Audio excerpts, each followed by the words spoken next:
আসসালামু আলাইকুম viewers, welcome back to my channel. সবাইকে ওয়েলকাম জানাচ্ছি নতুন একটা রেসিপি দেখার জন্য।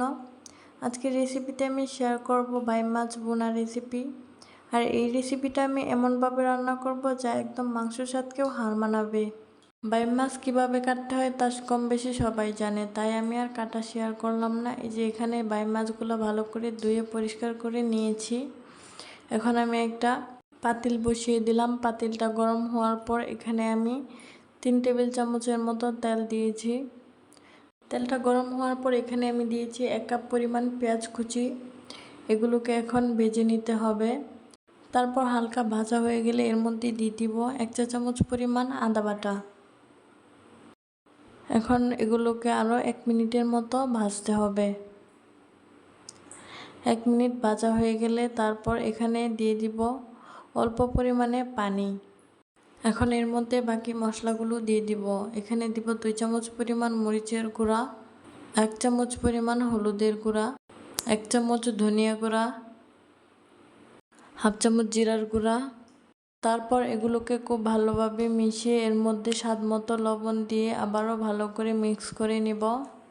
এই মশলাটাকে 2 মিনিটের মতো কষাতে হবে, যতক্ষণ না পর্যন্ত তেলটা উপরে ভেসে আসে। আমার মশলাটা প্রায় কষানো হয়ে গিয়েছে। এখন আমি এর মধ্যে দিয়ে দিব মাছগুলো। এখন এগুলোকে খুব ভালো করে মিশিয়ে নিব মশলার সাথে।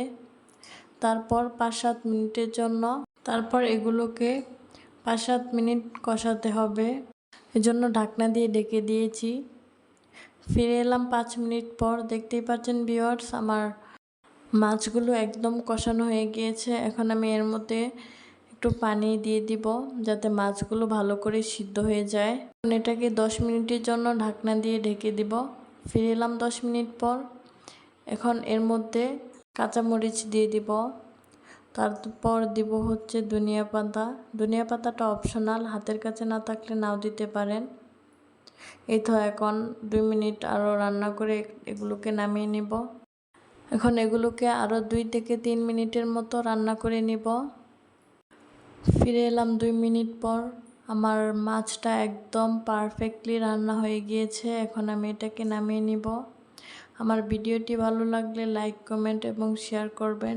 আর আমার চ্যানেলটাকে সাবস্ক্রাইব করতে ভুলবেন না। ইনশাল্লাহ দেখা হবে নতুন কোনো ভিডিওতে, নতুন কোনো রেসিপি নিয়ে। আজকের মতো এখানেই বিদায় নিচ্ছি। আল্লাহ হাফেজ।